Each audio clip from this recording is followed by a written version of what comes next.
बिस्मिल्लाहिर्रहमानिर्रहीम। अस्सलामु अलैकुम। जॉन पीक एंड मार्टिन कोएल, ये दो ऐसे राइटर हैं जिन्होंने इंग्लिश लिटरेचर पे बहुत काम किया। इन दोनों ने दो बुक्स लिखी है जो कि मैं ये समझता हूँ फॉर द बिगनर्स बहुत ही इम्पॉर्टेंट है। वो स्टूडेंट जो लिटरेचर को पढ़ना चाह रहे, if they start reading this book from the first semester, these books will help them throughout the whole semesters or throughout the whole degree. इनका जो पहला बुक है वो with the name of history of English literature है, और जो दूसरा book है वो with the name of literary terms and criticism के नाम से। अब पहले बुक में जो उन्होंने ये हिस्ट्री बयान की है from the very start of English literature, यानी 450 से 21वीं सदी तक, इस वीडियो में हम वो डिस्कस करेंगे। इस वीडियो में मैं सिर्फ आपको जो पीरियड्स ऑफ इंग्लिश लिटरेचर है वो बयान करने जा रहा हूँ।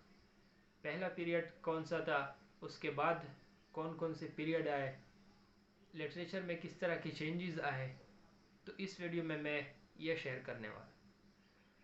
जॉन पीक एंड मार्टिन कोएल लिखते हैं कि जो इंग्लिश लिटरेचर का स्टार्ट है वो 450 से हुआ है, और जो पीरियड है फ्रॉम द 450 टू यानी 1066 तक 1066 यहाँ तक का जो पीरियड है इसको ओल्ड इंग्लिश लिटरेचर कहा जाता है।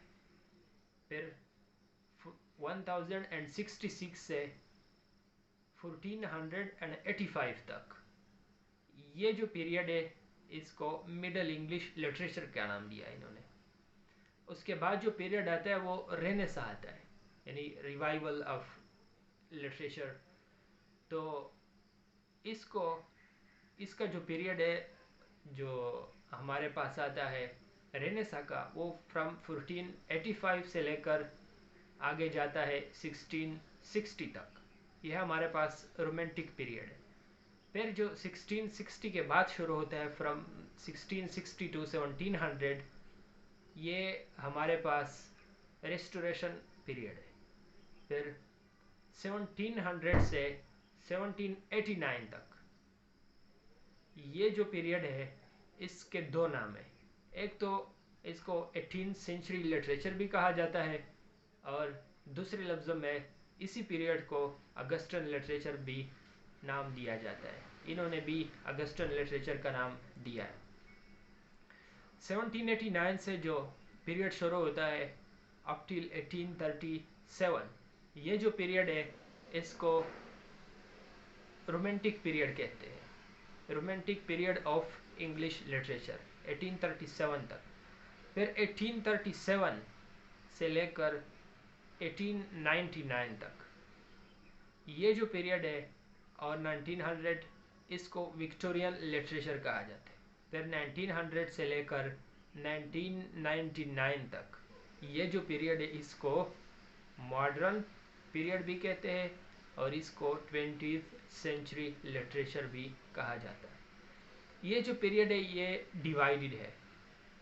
इनमें जो छोटे छोटे पीरियड है, यानी 1900 से लेकर जो 1914 से लेकर 1930 तक जो पीरियड है उसको नाम दिया हुआ है इन्होंने कि ये modern period of English literature है। फिर 1930 से लेकर 1940 तक इन्होंने इस पीरियड को 30s का नाम दिया है।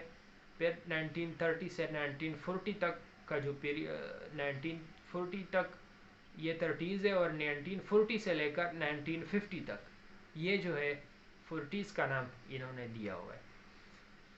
उसके बाद जो 1945 से लेकर अप टिल नाउ इसको इन्होंने पोस्ट वॉर लिटरेचर का नाम दिया हुआ है। ये हमारे पास चंद जो इंग्लिश लिटरेचर में जो पीरियड्स है वो है, और इनमें एक बात नोट करनी है कि जो जो रोमांटिक लिटरेचर है, यानी romantic period of English literature जो है, कुछ क्रिटिक्स के मुताबिक ये जो पीरियड है ये पीरियड स्टार्ट हुआ था फ्रॉम 1798, यानी जब वर्ड्सवर्थ और एस टी कोलरिज, इन्होंने लिरिकल बैलेड्स जो लिखी थी उस वक्त से ये स्टार्ट हुआ था और 1837 पे इसका अख्तिताम हुआ था।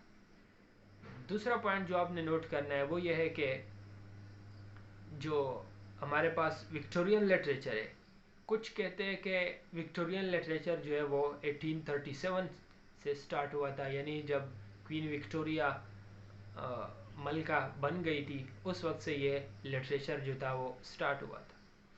लेकिन कुछ क्रिटिक्स के मुताबिक ऐसा नहीं है। जो विक्टोरियन लिटरेचर है, कुछ क्रिटिक्स के मुताबिक ये स्टार्ट हुआ था 1832 में, यानी विद द रिफॉर्म बिल, एक रिफॉर्म बिल पास हुआ था 1832 में। तो कुछ क्रिटिक्स कहते हैं कि ये जो पीरियड है, जो विक्टोरियन पीरियड है, ये 1837 से स्टार्ट नहीं हुआ था बल्कि ये 1832 से स्टार्ट हुआ था जब रिफॉर्म बिल पास हुआ था। उम्मीद करता हूँ कि ये वीडियो आपको पसंद आई होगी और जो कुछ मैंने आपके साथ शेयर किया वो आपके लिए फ़ायदेमंद रहेगा। Thank you for watching this video.